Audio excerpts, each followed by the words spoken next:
I'm going to essentially talk to you about some of the most recent and emerging data out of my lab. And we picked up this term a few years ago, because we watch a lot of YouTube videos and social media sites about people consuming drugs. And so we picked up this term called greening out, which is what consumers refer to as essentially a toxic episode, an overdose from consuming some kind of cannabis product. So they're calling it greening out. I think some of what I want to talk about with, recently, maybe the last 3 or 4 years or so, we've seen this uptick in emergency room visits, right? It's in the news. We're all aware of it. But one of the things I want to paint is, that this isn't novel for this part of the industry or this part of the world of drug consumption. Before I do that, I do have some disclosures. And it's important for me to say that all of the opinions are mine because I do have some fairly strong opinions about some of our federal agencies that are supposed to be protecting public health, and I think have failed us in some ways. So NIJ likes me to make sure that I say that all of the opinions are mine, and I've got a really, really fantastic research team that, they're really the ones back in the lab doing all the work. Y'all know how that works.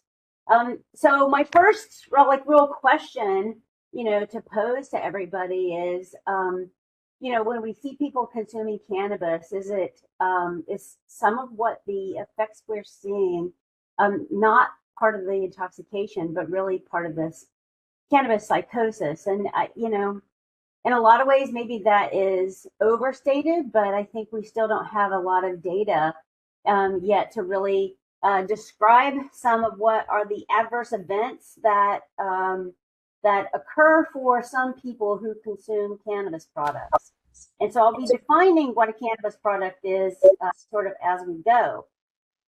But this is all steeped in history, right? So in 1839, who's the Dr. O'Shaughnessy, he's considered like the father of medical marijuana, where he goes to India. He, recognizes that in India, the consumption of cannabis is actually fairly common. And so he starts to study cannabis and the treatment of ailments in India.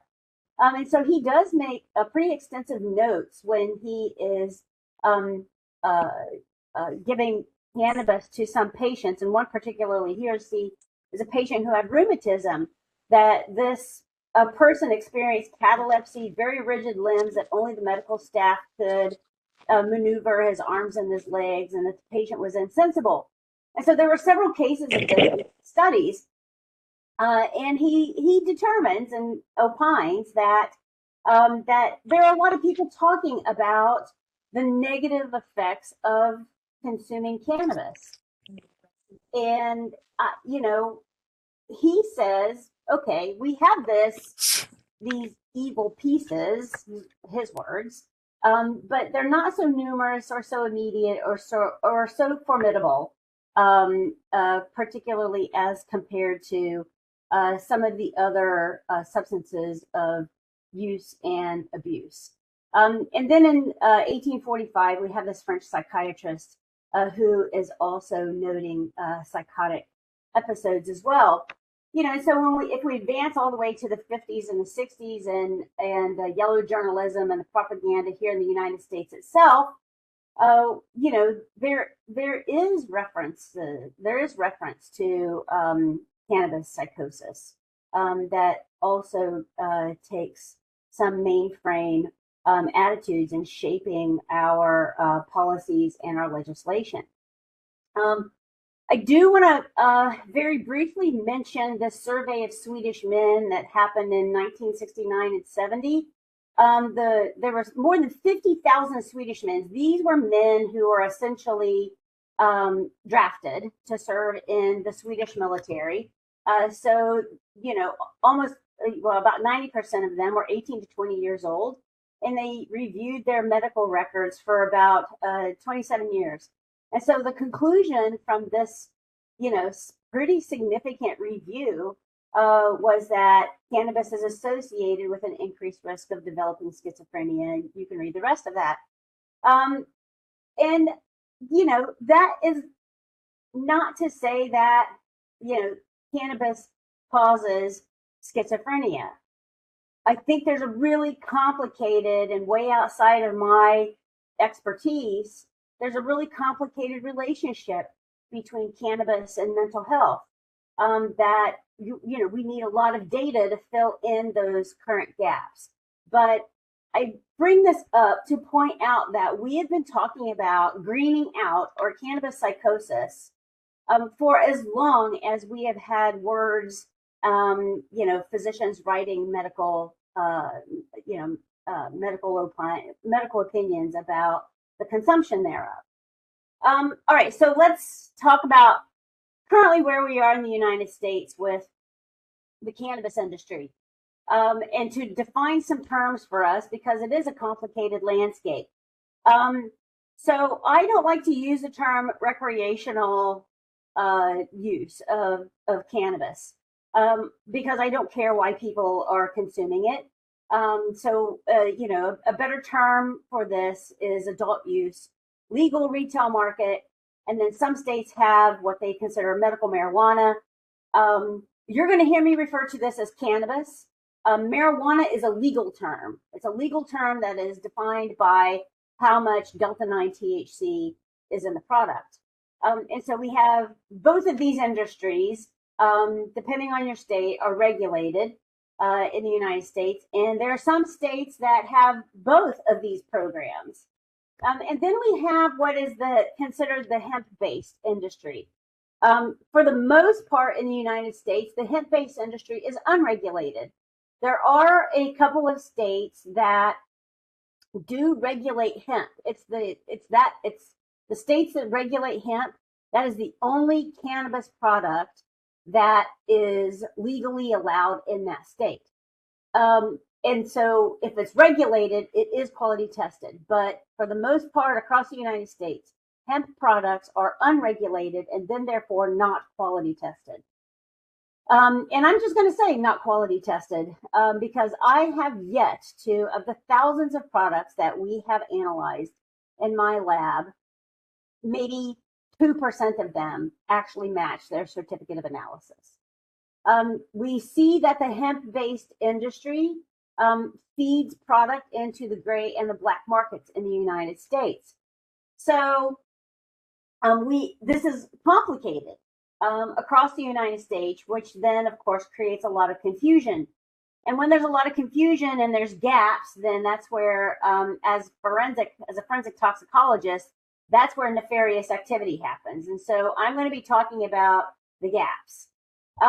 So again, I want to underscore, we have seen greening out, we have seen cannabis psychosis in a number of places and historically. And so while the industry is pushing forward to legalize adult use cannabis, there is some active squelching of some experiences that essentially percolate up into the media.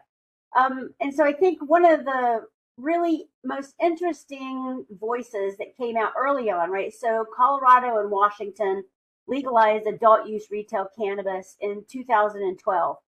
And Maureen Dodd from the New York Times goes out to Colorado because she wants to experience this. And so, she's like, how bad can this be? It's just weed. So she's got it. I definitely recommend Googling this article and reading fully her experience.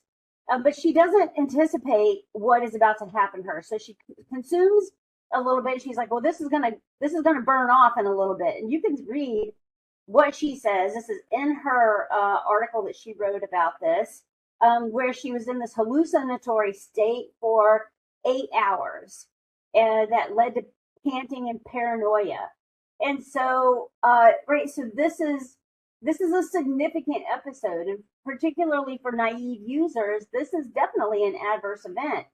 And people who have experience with cannabis are more likely to call it greening out and that it is going to go away. But for a naive user, which most of America probably is still at this point, this could be particularly terrifying. And so I'm going to talk to you about how we got to analyzing these products. So in 2016, we didn't realize what the elephant in our room was.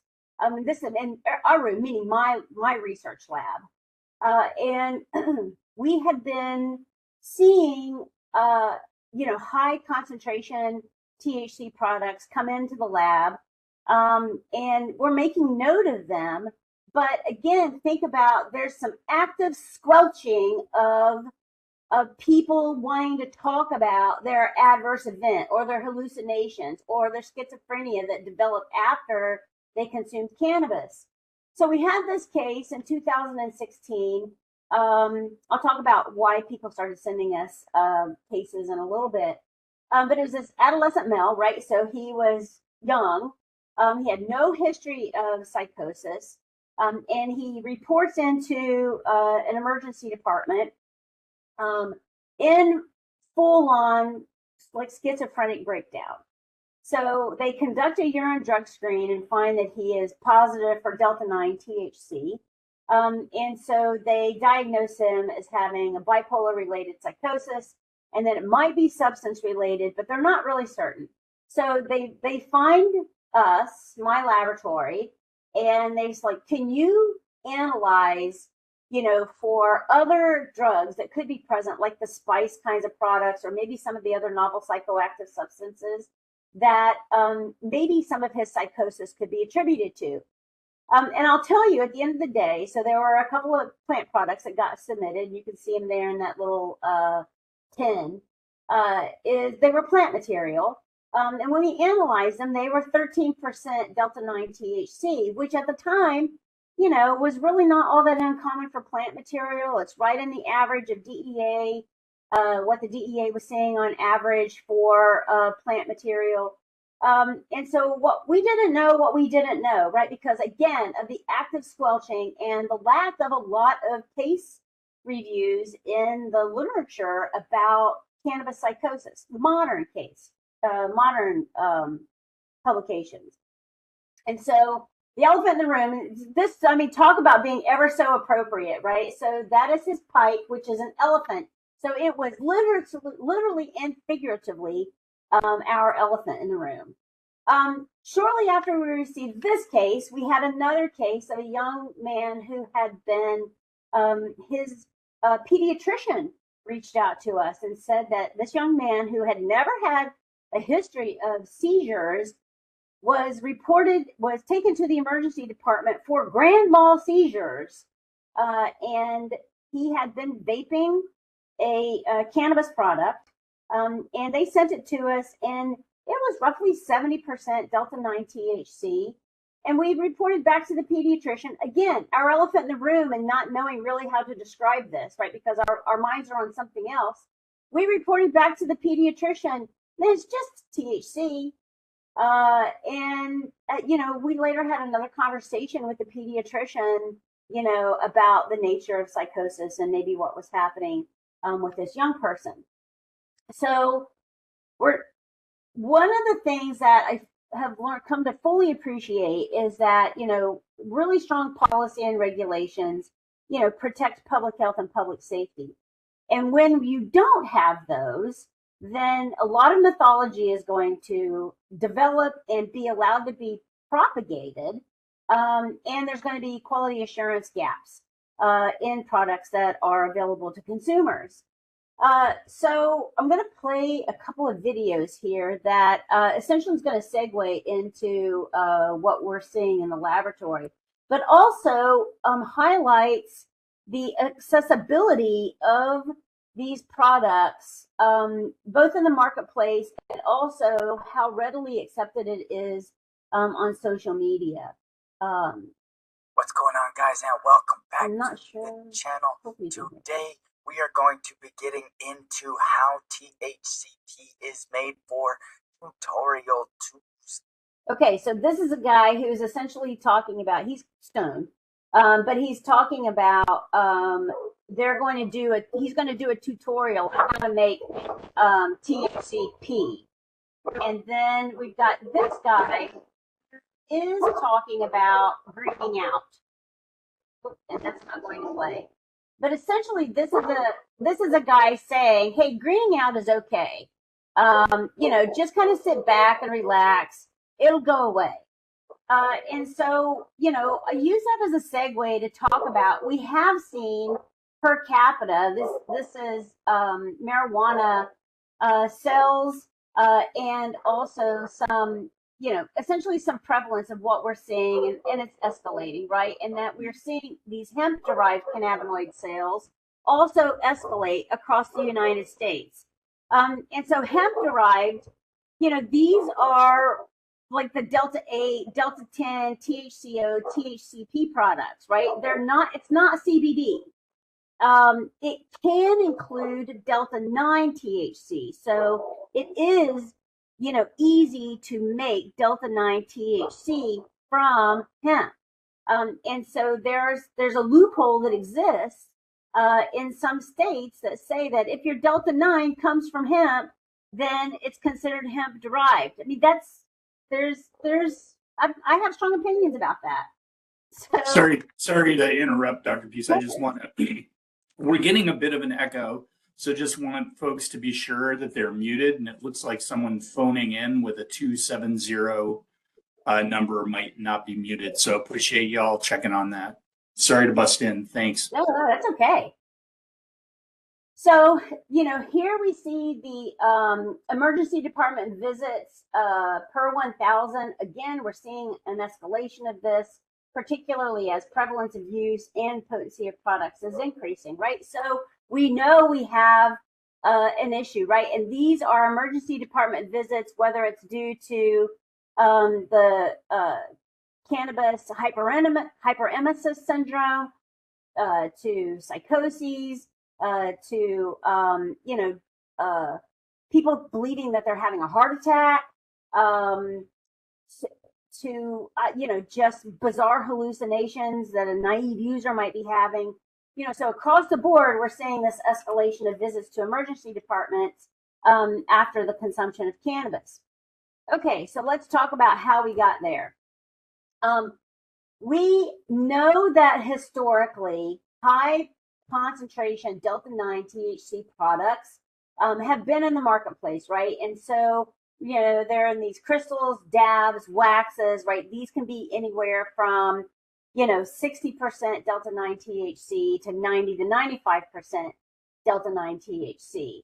And with the advent of vaping products, there was a push to develop products that could be easily vaped.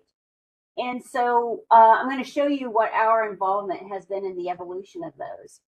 So really early on in the industry, the cannabis industry, trying to develop a cannabis vape, they had lots of there was a lot of experimentation, and they were using the general public as their experiment, right? I mean, talk about the largest non-IRB experiment in the country is with the cannabis industry.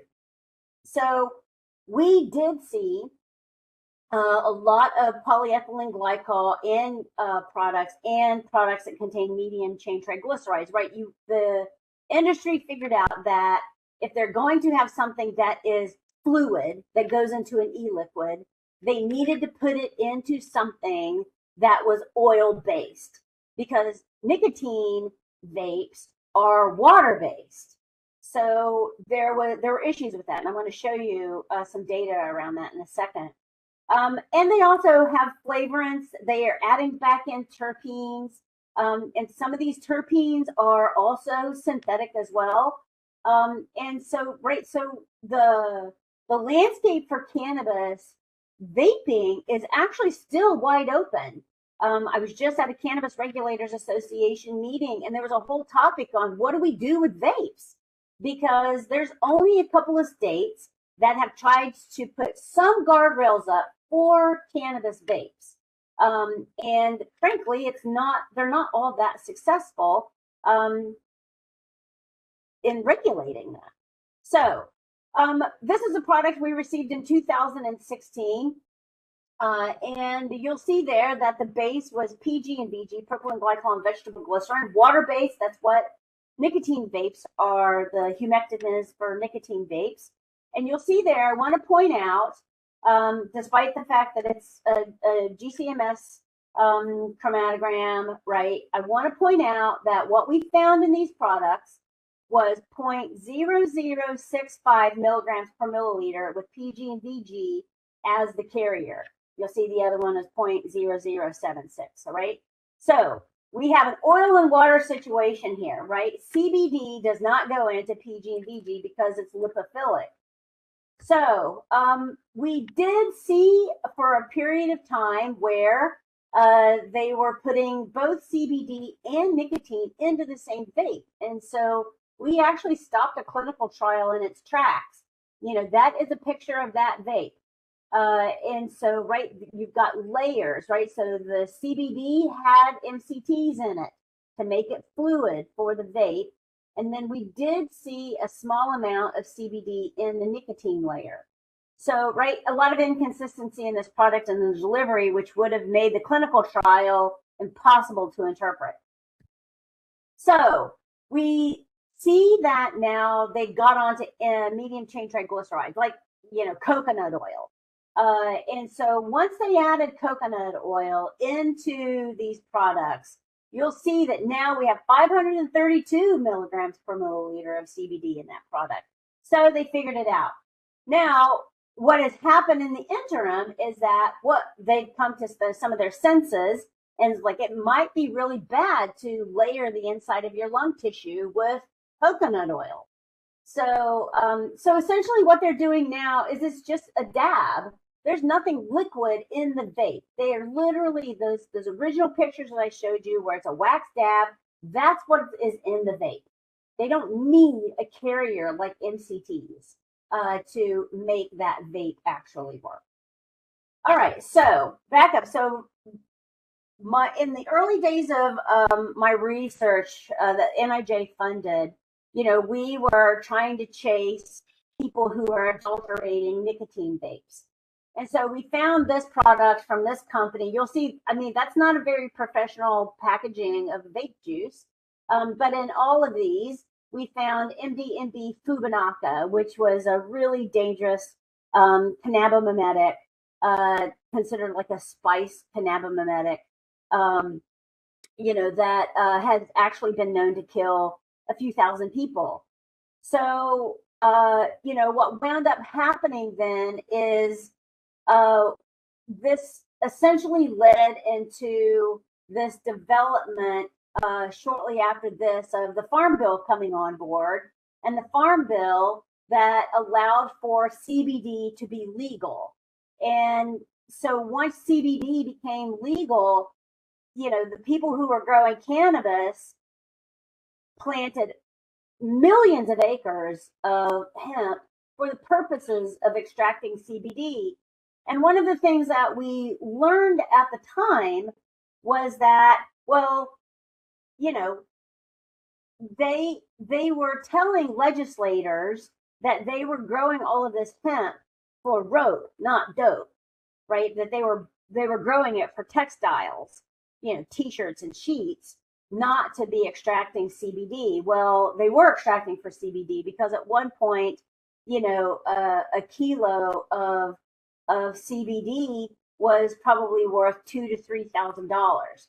Well, you know, the supply and demand, you know, of the economy took over, and the market fell out of the hemp industry, and you know, it's hard to get even probably $100 per kilo now for CBD. So what wound up happening is they had millions and millions of pounds of pure CBD sitting in their stores. So they just converted it they're able to convert it to Delta 8 THC, THCOP. So I sit on the National Safety Council, and so we developed this monograph, to share with legislators that, hey, this is really what they're talking about when they say hemp-derived, is that they are making all of these other compounds that we have zero pharmacological data on, zero toxicological data on. And so, yet they are selling it to the consumer as it is Delta 9 light, or it is your spiritual cannabinoid, making it very friendly for the consumer. And so at the end of the day, the consumer has no idea what it is they're consuming. All right, so this is happening simultaneously with us receiving samples in the lab. We got this one product, right, because CBD is now legal, and, and by some accounts, there are some consumers that say that CBD doesn't work for them.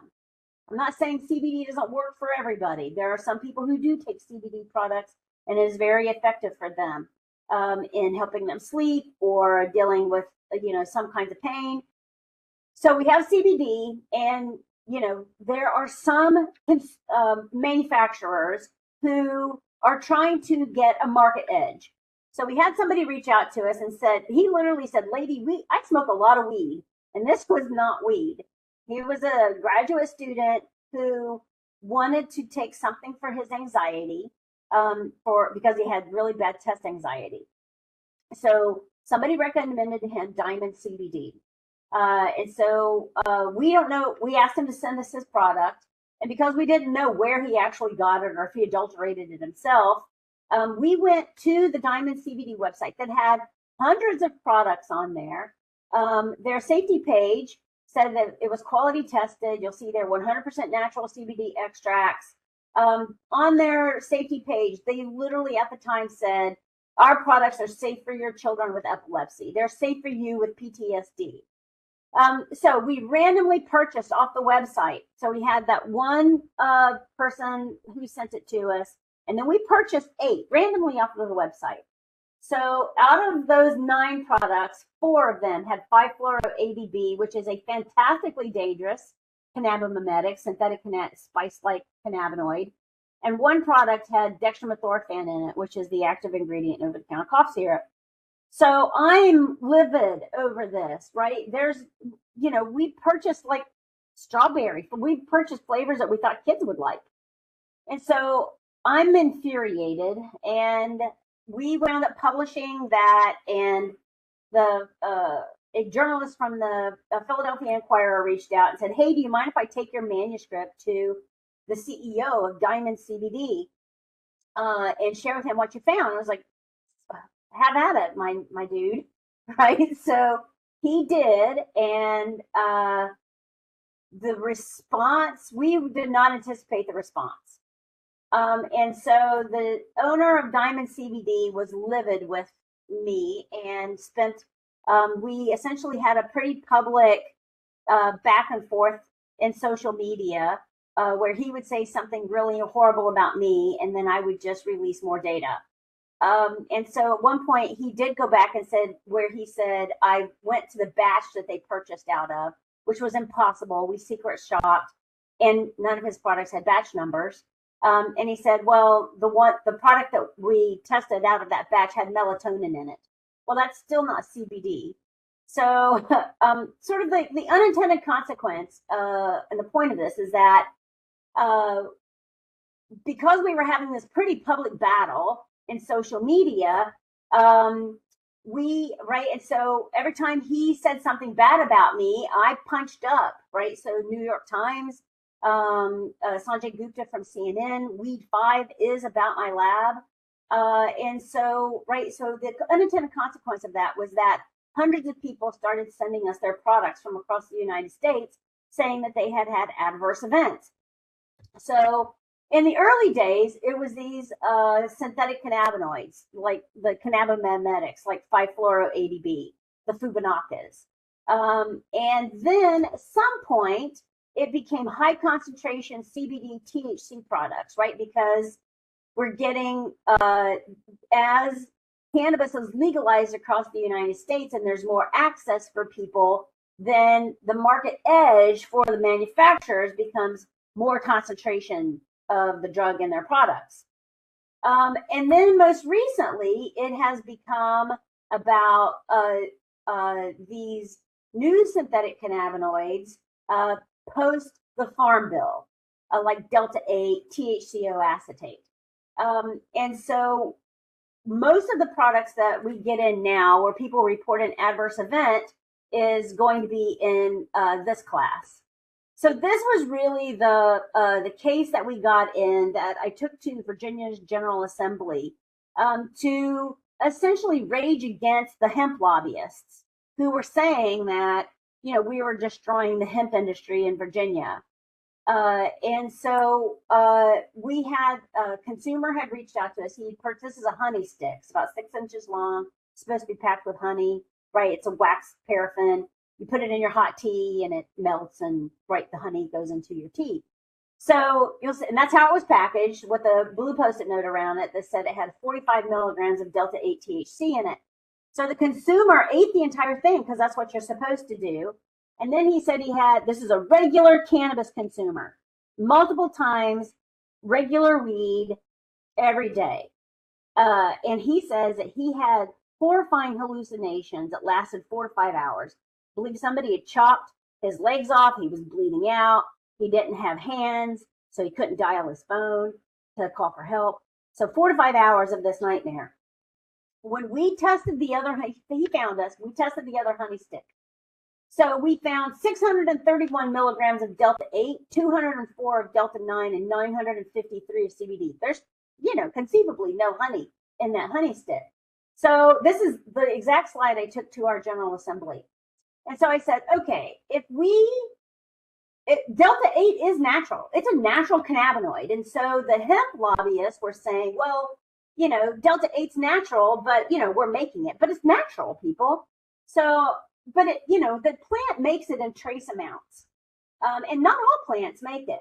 So I said, at best, if we assume that the plant makes 1% Delta-8 THC, if we're going to make this single honey stick, we're going to need 14 pounds of plant just to make that single honey stick. So this is synthetic. This is made in somebody's garage or lab with no quality assurance wrapped around it. And so that essentially started us doing a lot of monitoring of the unregulated hemp-derived marketplace. So this is about Virginia, but we also do this nationwide where, we acquire product from either online or people ship it to us, right, because it's hemp. So in Virginia, we have a program that we have split the state into its 5 health districts. And so we do a lot of documentation during the purchase, right? Is the store age gated? Do you have to, is there a money machine in the corner because they only take cash? What kind of store is it? Is it a club versus a dispensary, quote unquote, versus just a vape shop? And then we bring it into the laboratory. We plug it COA, we get whatever information is about it online. And then we enter it into what we call our untargeted analysis. So we've got a GCMS method where we're able to screen for almost everything that is in a product. Once we assess that, we then pick out what we want to quantitate. We quantitate that with LC tandem mass spec. And most recently, we have added microbiological analysis to this. So we actually still do a lot of monitoring of the vape industry. And the reason why we monitor them so much is because the vapes are the easy and probably the first introduction of new compounds. Because remember, they make it's a wax. They don't have to do anything with it. Once they manufacture it, they can just jam it into a vape. And if it seems like consumers are going to like it, then they might start adding it into other kinds of products that are more difficult to manufacture, like edibles. So we do a lot of our monitoring in the vape industry because, again, that's usually the first place the new compounds are emerging into. So some manufacturers are leveraging the fact that, well, it is going to be a mix of things. These are very complicated mixtures of compounds. They don't have to, right? Because they're unregulated. They don't have to purify anything.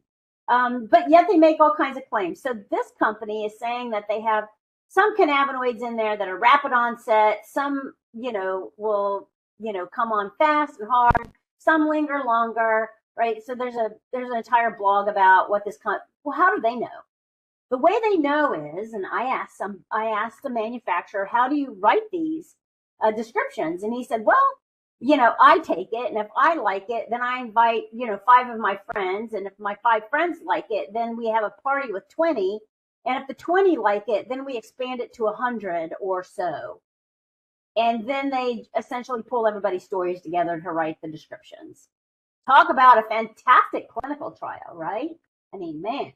So this is a company that, this is really popular company, 3Chi. So this lab says that they send, this manufacturing site says that they send out to all of these labs. There's no way they send a single product out to all of these labs. No, I know that El Soli's lab at University of Mississippi did not test any of these products, right? Nor did, I'm sure, Proverity Labs. Right. So again, they're able to tell whatever story that they want to tell.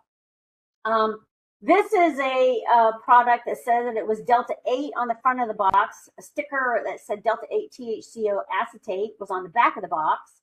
The certificate of analysis said it was something else, said it was Delta 9 THCO acetate, which is different. And then we actually found a whole host of other things and things that were missing. So, right, so this is the point, is that the consumers have no idea what it is that they're getting. This is a company that says that they're making products that were Delta 8 and THCP.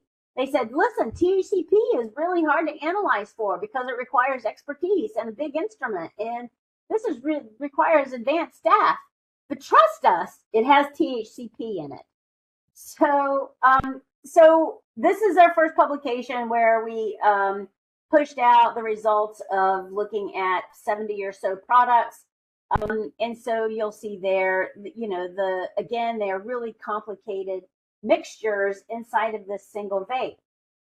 And so I've got you can for sure just, click the QR code to pull this. If it doesn't work, just email me and I'm happy to send you the manuscript. The point of all of this is that all of the products that we tested had problems between the certificate of analysis and what we found. And so this is an example. These are products that were labeled as HHC, HHCO, or THCH. So these first sets of products, Gorilla Glue to Super Silver Haze, was supposed to have just HHC in it. But look at all of the other cannabinoids we found. This product, from Candy Jack to Forbidden Fruit, was supposed to have HHCO in it, but had all of these other cannabinoids. And then these products, Death Star to Sour Tsunami, was supposed to have THCH in it, which it had none of it, but yet it had all of these other compounds in it. So again, to stress that, the consumer has no idea what it is that they're getting. So along the way, we do microbiological testing. This was somebody that said that, they're a regular cannabis consumer, and this person felt like his lungs were on fire. And so when we tested his product, it was full of bacteria and E. coli and yeast and mold. We got this product. Looks like you're getting an edible. It's really a plant material. These two products still had the residual solvents from the cannabis cook in it. This isn't even plant material. They had sprayed a piece of paper and chopped it up and rolled it up in a piece of paper. I cannot tell you how many products we have opened up that have had hair in it. So this cookie in particular was still wet with the residual solvents. This product, this was the story of 3 girls about an hour and a half from Richmond purchased their products an hour and a half away, drove to Richmond for an outdoor concert, and but the three girls shared one joint in this 2-pack. And one of the girls started having seizures so bad that the lead singer of the concert of the band saw her having seizures, stopped the concert so that she could get medical attention. And VCU Medical Center is about 3 blocks away from the concert venue. She survived. They managed to get the other product to us, and so not only was the cannabinoid concentrations wrong, but it was also loaded with bacteria. I mean, we can make guesses as to what led to her seizures. She'd never had a history of any seizures in her life. We purchased this from a farmer's market. It's apple cider that's supposed to have a CBD in it. It didn't have anything in it, but it cost us $30. So it's $30 apple cider. This is, we believe it's THCA. And I'm going to talk about THC in a little bit. THCA is the precursor of THC in the plant. And we do know that there have been deaths. Virginia has had 2 deaths of children who have accidentally consumed a cannabis product. They were edibles, they were gummies. One of the things that we have most recently done, we do have a confiscated vapes project where in Virginia, schools send us the vapes that they confiscate on grounds. So these are vapes they're either confiscated off of the child, or they're found in the bathrooms or someplace on the grounds, the football stadium, wherever.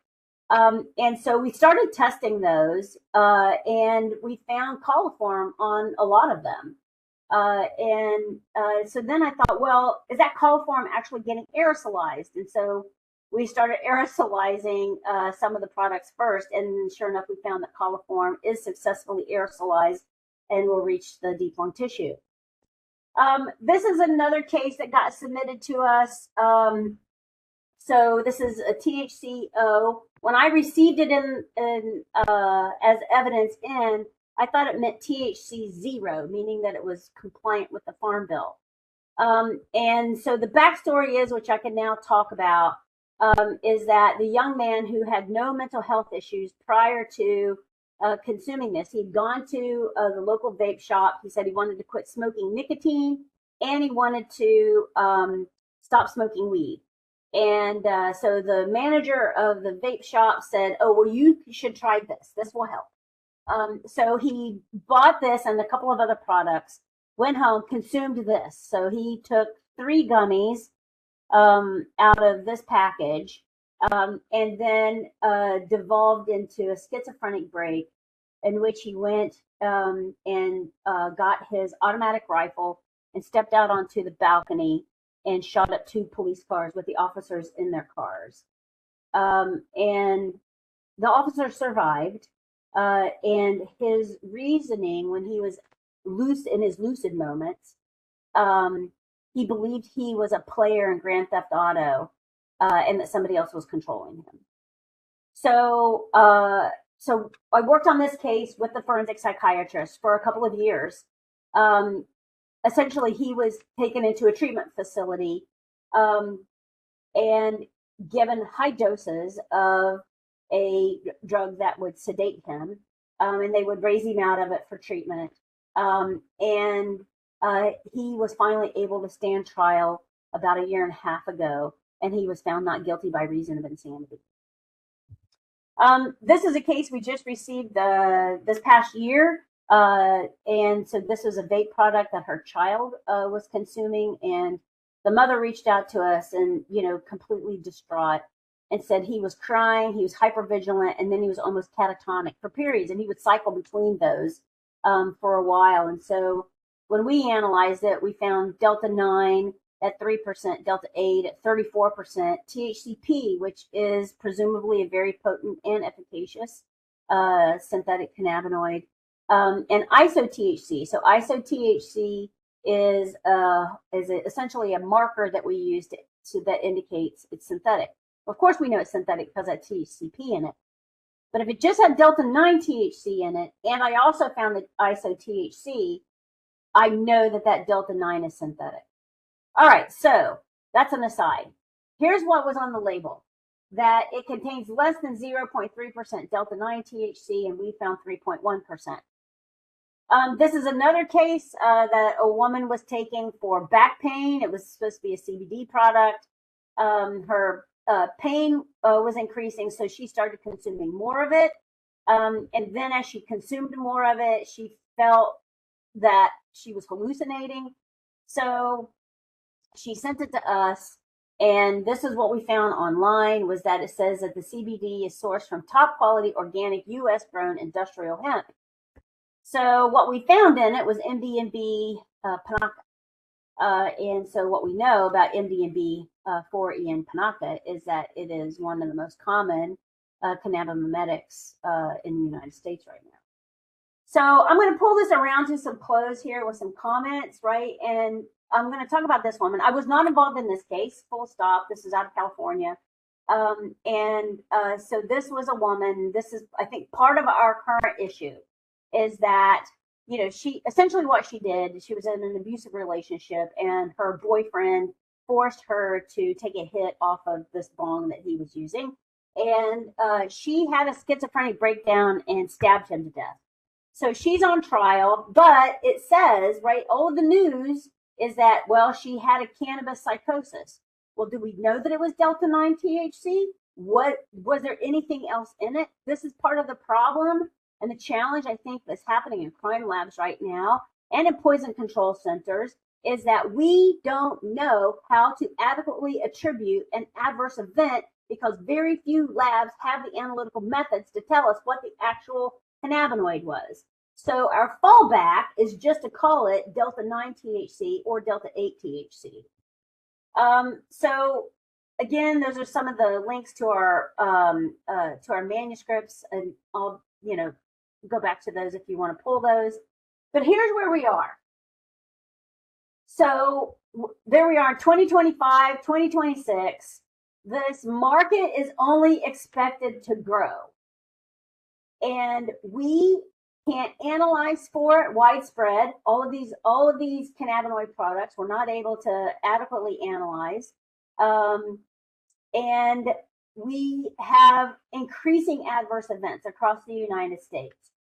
One of my chief concerns is for people who drive. So a few years ago, this was our COVID project, we asked people what they were putting into their vapes. And so the data is pretty interesting. We got that published.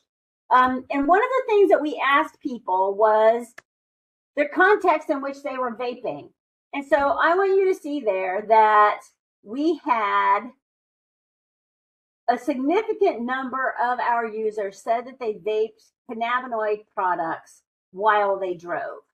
And so we have begun getting in videos from essentially dash cam videos or the chest videos from officers where people are vaping cannabinoid products while driving and having schizophrenic breaks.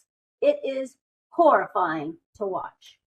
The other issue that this raises is that it's also in the schools. So this is data from our confiscated vapes project in Virginia.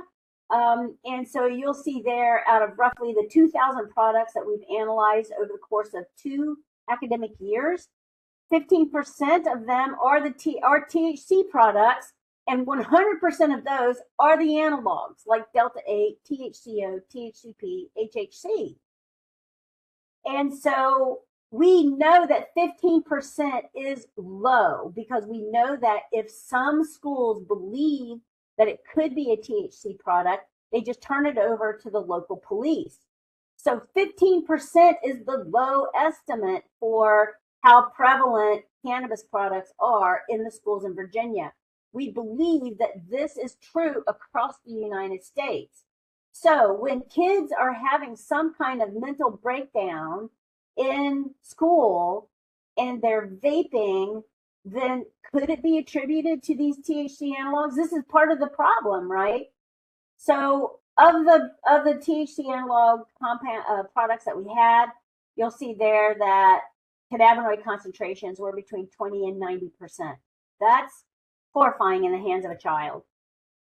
When it comes to drug testing, it doesn't matter what industry you're in for drug testing, right? So there are a lot of people that say, well, I'm going to use the hemp-derived products because they don't have Delta-9 THC in them. We've shown time and time again that that's wrong, that Delta-9 THC is oftentimes a byproduct in the cook, or it's just there anyways. So we also know that some of the compounds actually metabolize to the carboxylic acid, the metabolite that is in the drug test. So you don't know what product the person actually took that elicited essentially that Delta-9 THC carboxylic acid. So we do know that there are a number of the synthetic cannabinoids that in a drug test are likely going to be positive. And we're working on that research now to fully elucidate how the drug tests, the point of care drug tests and the screening devices actually interact with the synthetic cannabinoids. But here's what I'm going to ask you in Wisconsin. And so I pulled this in terms of, is THCA legal in Wisconsin? And the answer is yes, THCA is legal in Wisconsin, as long as it has less than 0.3% Delta-9 THC. But THCA is the precursor of Delta-9. THCA converts to Delta-9 when it gets smoked. If THCA is in an edible, it turns out that, there is really not much conversion that happens in the body. And so, so essentially it's a waste if THCA is in an edible. But if somebody is smoking THCA product, it will convert to the parent compound that is psychoactive. So, Wisconsin, I would challenge you to talk to your legislators about closing that loophole up that exists in Wisconsin right now. So, in terms of greening out, we know that it is a THC toxicity or overdose, which can lead to nausea, anxiety, tachycardia, right? A lot of people will report that they think that they're having heart attacks. It can resolve on its own. And for a lot of people, though, particularly those who are naive, they are reporting to emergency departments. We know that it can happen with high potency THC products, but it's also happening with the analogs. And in a lot of regards, we have no idea what the person consumed. And our healthcare responses, we're not able across the board to determine what was taken to cause that adverse event. We know that the adverse events are idiosyncratic and that they're underreported, right? Because if there's some consumers who just say, I'm just going to ride this out because it's not a big deal. But again, for naive users or for users that, are not regular users, an adverse event could be particularly terrifying. And so at the end of the day, we really have to have a collaborative community-based effort with all the stakeholders. We might not want to involve the industry themselves, the cannabis industry themselves in these conversations, but we have to. There are people inside of the cannabis industry that wants reasonable products that are, low concentration and that they don't have all of these crazy THC analogs in them. Because they want a strong cannabis legal retail marketplace and consumer awareness. So we have to be thoughtful between law enforcement and our court systems and physicians and teachers. But really the other pieces that I've really been pushing against is that we've got to get the media's attention, because we have to educate the consumers that they have to stop believing what the industry is actually telling them about some of these products and what to expect. And that, science, frankly, still needs to catch up. So thank you for the invitation. If you want any of the information or the manuscripts that I talked about, then please reach out to me. I'm happy to share those with you.